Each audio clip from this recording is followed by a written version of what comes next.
Selamat pagi, perkenalkan nama saya Nimadi Arusurya Mahayani dengan NIM A1C020174 dari Prodi S1 Akuntansi kelas D, Fakultas Ekonomi dan Bisnis Universitas Mataram.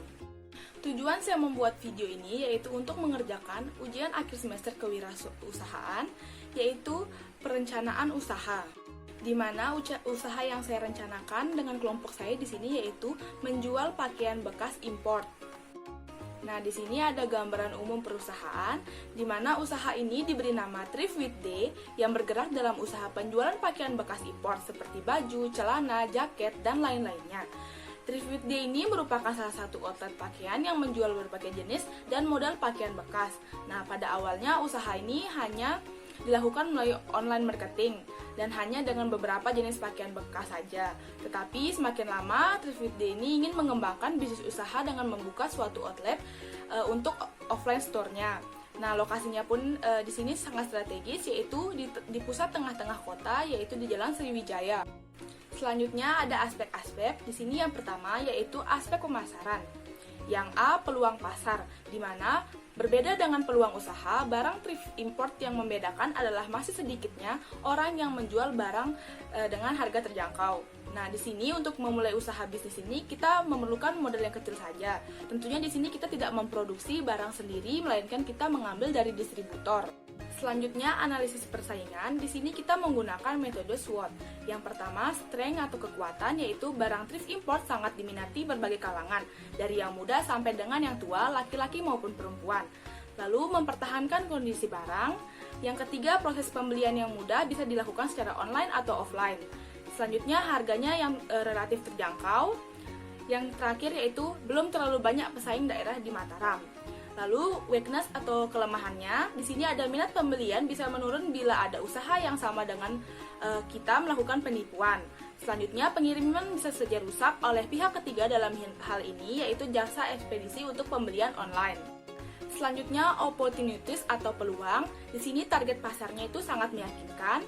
Lalu, kemudahan beriklan di berbagai penyedia layanan, dan keuntungan yang didapat juga lumayan besar. Yang terakhir, threat atau ancaman, yaitu pesaing bisa saja berintimidasi. Apalagi dengan adanya COVID-19 ini, membuat toko Thrift with Day pembelinya menjadi takut karena barang yang dijual adalah barang bekas walaupun layak pakai. Nah, yang selanjutnya di sini strategi pemasaran. Strategi pemasaran yang kita lakukan di sini yaitu pertama pembuatan iklan di media sosial, terus yang kedua memberikan promo spesial di setiap hari-hari tertentu, misalnya anniversary toko atau hari kemerdekaan dan lain-lainnya. Yang ketiga di sini melakukan kerjasama dengan event-event tertentu. Yang keempat, bekerja sama dengan kafe-kafe yang ada di Mataram atau bekerja sama dengan sesama thrift store lainnya yang ada di Mataram dengan tujuan untuk lebih mengembangkan usaha kita ini. Nah, yang kelima di sini membuka layanan pemesanan via online untuk mempermudah konsumen dalam melakukan pemesanan dan juga untuk mempermudah konsumen yang ada di luar kota. Selanjutnya, segmentasi pasar. Di sini pasar yang dibidik segmentasinya yaitu dari yang muda sampai dengan yang tua, laki-laki maupun perempuan, yaitu unisex. Nah, yang kedua, positioningnya tempat harus strategis, nyaman dan menyenangkan. Selanjutnya ada lokasi usaha. Di sini lokasi proyek ataupun tempat berjualan yang akan kami pakai yaitu di daerah Jalan Sriwijaya. Nah, alasannya itu karena daerah ini sangat strategis untuk digunakan sebagai tempat menjual produk yang kami jual. Di daerah ini juga banyak toko-toko pakaian yang targetnya itu sama dengan kami dan terbukti laris. Selain itu, di daerah ini juga kami melihat bahwa ada suatu kebiasaan konsumtif dari masyarakat yang berada di sekitar daerah ini. Dari banyaknya toko-toko yang ada di sini dan masing-masing toko yang selalu dipadati konsumennya. Jadi dengan membuka usaha ini di Jalan Sriwijaya, kami berharap mampu bersaing tentunya dengan menawarkan produk berkualitas good dengan harga yang bisa dibilang worth it di pasarannya. Untuk jalur akses menuju lokasinya, di sini sangat mudah untuk dilalui oleh pelanggan kami karena merupakan jalur utama dan mudah ditemukan. Toko kami juga dapat diakses melalui Google Maps sehingga dapat mempermudah konsumen untuk menuju lokasi kami. Selanjutnya untuk lapangan pekerjaan, di sini yang kami butuhkan yaitu 1 orang sebagai kasir dan 2 orang sebagai pegawai. Jadi total pegawai yang kita butuhkan yaitu sebanyak 3 orang. Selanjutnya teknik usaha Thrift with Day. Nah, kami mengambil barang dari distributor dengan harga yang murah dalam jumlah yang sangat banyak. Lalu kami jual kembali pada toko offline maupun online kami. Selanjutnya di sini ada aspek manajemen, dibagi menjadi 3. Yang pertama itu ada perencanaan atau planning. Jadi untuk perencanaan toko fashion sudut pandang manajemen direncanakan untuk membuat iklan-iklan dan akan dipromosikan via internet yang dipegang oleh admin online shop kami. Yang kedua di sini organizing atau perorganisasian. Di sini kami menggunakan struktur organisasi fungsional, di mana pemilik atau owner memiliki wewenang kepada manajer.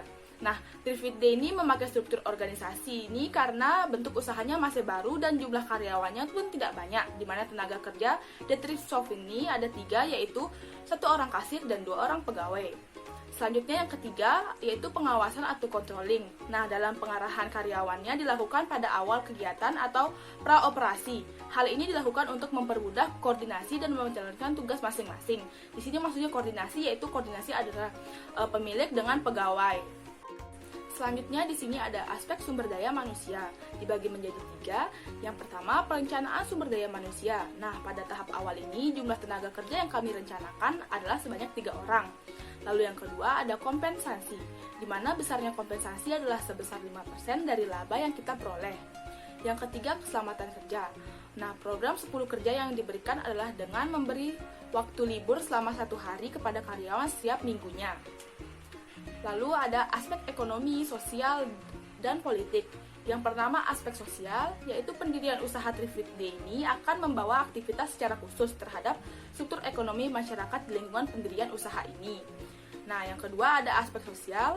Dengan adanya usaha ini maka akan membuka peluang untuk menyerap tenaga kerja langsung yang merupakan masyarakat yang berada di sekitar lokasi usaha kami. Yang ketiga di sini aspek politik, di mana pendirian usaha Trifid Day ini berperan dalam perubahan tingkat pengetahuan dan perilaku kehidupan, baik bagi karyawan itu sendiri maupun bagi masyarakat sekitar lokasi usaha kami. Selanjutnya di sini ada aspek juridiis, di mana di sini kita menganalisis legalitas usaha yang dijalankan. Karena unsur legalitas ini merupakan prasyarat suatu bisnis agar usaha yang didirikan sesuai dengan aspek legalitas yang disyaratkan. Di sini kita mengurus izin usaha dan lokasi, yaitu pengurusan NPWP atau nomor pokok wajib pajak. Yang kedua, pengurusan surat izin usaha perdagangan atau SIUP. Yang ketiga, pengurusan TDP atau tanda daftar perusahaan. Dan yang terakhir adalah pengurusan izin lokasi. Kesesuaian ide bisnis yang direncanakan dengan hukum, di mana usaha Trifid Day yang dicetuskan ini memerlukan adanya badan hukum yang menanggulanginya. Nah, dalam hal ini usaha Trifid Day telah menganalisis secara seksama hingga akhirnya kita memilih bentuk badan hukum Pirna atau persekutuan bersama. Selanjutnya di sini ada rencana anggaran dan laporan dari bisnis yang akan kita jalankan. Yang pertama di sini ada biaya produksi, yaitu kaos pendek dengan satuan 30 pieces. Harga satuannya itu 15.000, jadi 30 dikali 15 totalnya itu adalah 450.000. Yang kedua yaitu kaos panjang, sama juga 30 pieces, harga satuannya 18.000, jadi jumlahnya 540.000. Yang ketiga di sini celana jeans 30 pieces, harga satuannya 25.000, jadi totalnya 750.000 rupiah. Nah, yang keempat di sini ada kemeja 30 pieces dengan harga satuan 35.000, jadi jumlahnya adalah 1.050.000 rupiah. Yang kelima di sini hoodie dengan satuan 30 pieces, harga satuannya 38.000, jadi totalnya ada 1.140.000 rupiah.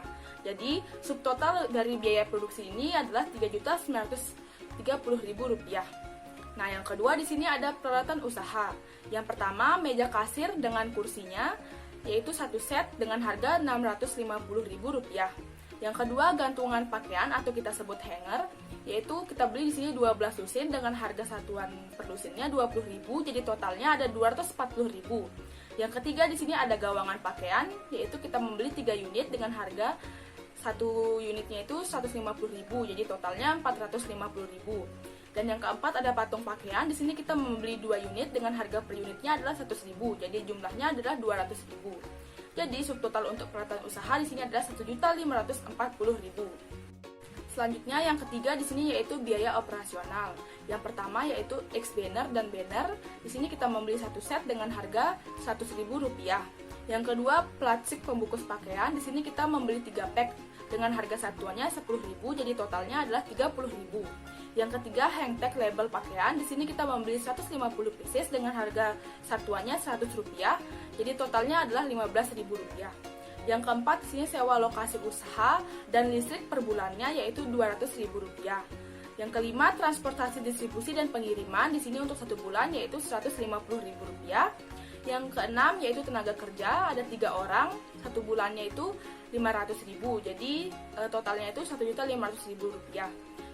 Yang ketujuh yaitu hosting dan domain internet untuk 1 bulannya yaitu Rp150.000. Untuk subtotal biaya operasional yaitu Rp2.145.000.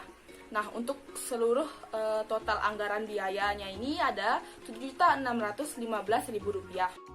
Nah, selanjutnya di sini ada proyeksi penjualan produk per bulan. Di sini ada jenis produk yang pertama kaos pendek. Jumlah produk yang terjual yaitu 30 pieces dengan harga beli rata-rata yaitu Rp15.000 dan harga jual rata-rata yaitu Rp37.000. Jadi total biaya pembeliannya itu adalah Rp450.000 dan total omsetnya adalah Rp1.110.000. Dengan demikian laba yang diperoleh adalah Rp660.000. Yang kedua di sini ada kaos panjang, yaitu yang terjual kita asumsikan 30 pieces dengan harga beli rata-rata yaitu Rp18.000 dan harga jual rata-rata yaitu Rp43.000. Jadi total biaya pembeliannya di sini adalah Rp540.000 dan total omset adalah Rp1.290.000. Demikian laba yang kita dapatkan adalah Rp750.000. Yang ketiga di sini ada kemeja. Produk yang terjual ada 30, nah dengan harga beli rata-rata yaitu Rp25.000 dan harga jual rata-rata yaitu Rp50.000. Dengan demikian total biaya pembeliannya itu adalah Rp750.000 dan omsetnya adalah Rp1.500.000. Jadi laba yang didapatkan juga di sini Rp750.000. Yang keempat ada celana jeans yaitu 30 unit dengan harga beli rata-rata Rp35.000, harga jual rata-rata Rp65.000, jadi total biaya pembeliannya adalah Rp1.050.000 dengan omsetnya Rp1.950.000. Jadi laba yang didapatkan di sini adalah Rp900.000. Yang kelima di sini ada hoodie, yaitu diasumsikan terjual 30 dengan harga beli rata-rata yaitu Rp38.000, harga jual rata-ratanya Rp65.000, jadi total biaya pembeliannya itu ada Rp1.140.000 dan omsetnya itu Rp1.950.000. Dengan demikian laba yang diperoleh adalah Rp810.000. Nah, di sini dalam 1 bulan kita asumsikan menjual 30 pieces setiap jenis produknya. Nah, dari data di atas ada 5 produk yang kami jual. Jadi selama 1 bulan itu jumlah total produk yang diasumsikan terjual yaitu 5 dikali 30 pieces yaitu 150 pieces. Sehingga total keuntungan atau laba yang akan kita peroleh dalam 1 bulan yaitu dengan perhitungan jumlah omset dikurangi jumlah biaya pembelian yaitu Rp7.800.000 dikurangi Rp3.930.000. Jadi laba yang kita dapatkan di sini selama 1 bulan adalah Rp3.870.000. Selanjutnya di sini kita menganalisis kelayakan usaha. Yang pertama yaitu BEP atau Break Even Point. Dengan di sini rumusnya total fixed cost dibagi dengan total harga per unit dikurangi total fixed cost-nya. Di sini yaitu Rp3.930.000 dibagi Rp260.000 dikurangi Rp131.000 dan menghasilkan 31 pieces atau per jenis produk. Nah, di sini artinya pada jumlah beli 31 pieces maka usaha ini berada pada titik impasnya. Yang kedua di sini B per C rasio, di mana hasil penjualan atau omset dibagi dengan total biaya operasional yaitu Rp7.800.000 dibagi dengan Rp2.145.000 yaitu menghasilkan 3,6 kali lipat. Nah, karena BC rasionya itu lebih dari 1 maka usaha ini layak untuk dijalankan. Artinya setiap satuan biaya yang dikeluarkan diperoleh hasil penjualan sebesar 3,6 kali lipat. Yang ketiga di sini ROI atau Return of Investment, di mana di sini laba dibagi dengan total biaya operasional yaitu Rp3.870.000 dibagi dengan Rp2.145.000 yaitu hasilnya 1,8. Nah, artinya di sini usaha ini layak karena setiap pembiayaan sebesar Rp100 diperoleh keuntungan sebesar Rp180. Yang selanjutnya di sini ada laporan arus kas dari usaha kami yaitu Trifid. Yang pertama arus kas dari aktivitas operasional yaitu dari kas dari penjualan sebesar Rp7.800.000 dan dikurangi biaya produksi sebesar Rp3.930.000 dikurangi lagi dengan biaya operasional yaitu Rp2.145.000. Jadi total kas yang diterima dari aktivitas operasional yaitu sebesar Rp1.725.000. Yang kedua di sini arus kas dari aktivitas investasi. Yang pertama itu pembelian meja kasir beserta kursi yaitu 650.000. Yang kedua pembelian gantungan pakaian atau hanger yaitu 240.000. Yang ketiga pembelian gawangan pakaian yaitu 450.000 dan yang keempat pembelian patung pakaian yaitu 200.000. Nah, total kas dari aktivitas investasi ini adalah Rp1.540.000. Yang ketiga di sini arus kas dari aktivitas pendanaan, yaitu kas yang diterima dari pemilik sebagai modal sebesar Rp10 juta. Jadi total kas dari aktivitas pendanaan ini adalah Rp10 juta. Nah, untuk total kas akhirnya di sini total kas dari aktivitas operasional dikurangi total kas dari aktivitas investasi dan ditambah dengan total kas dari aktivitas pendanaan yaitu Rp1.725.000 dikurangi Rp1.540.000 dan ditambah dengan Rp10 juta. Jadi total kas akhirnya di sini adalah Rp10.185.000. Terakhir di sini adalah kesimpulan dari melihat beberapa aspek yang kami buat dalam bisnis dagang yaitu menjual produk Thrift with Day ini, kiranya pelaksanaan realisasi usaha ini dapat dilaksanakan. Dilihat dari aspek keuangan yang telah disajikan bahwa bisnis ini layak dan bisa dijalankan. Nah, dengan begitu maka bisnis ini tentunya bisa menjadi bisnis yang membuat peluang untuk para wirausaha untuk ingin memulai bisnis dalam bidang fashion yang berorientasi pada thrift barang import atau barang bekas import yang modelnya tidak akan kalah dimakan oleh zaman. Nah, selain itu karena juga setiap orang di segala kalangan pasti mempunyai selera masing-masing apalagi dengan harga yang terjangkau tersebut. Baik, sekian video yang bisa saya tampilkan mengenai perencanaan usaha yang saya dan kelompok saya buat, yaitu tentang menjual pakaian bekas impor. Kurang lebihnya dimohon dimaafkan. Akhir kata saya ucapkan terima kasih dan selamat pagi.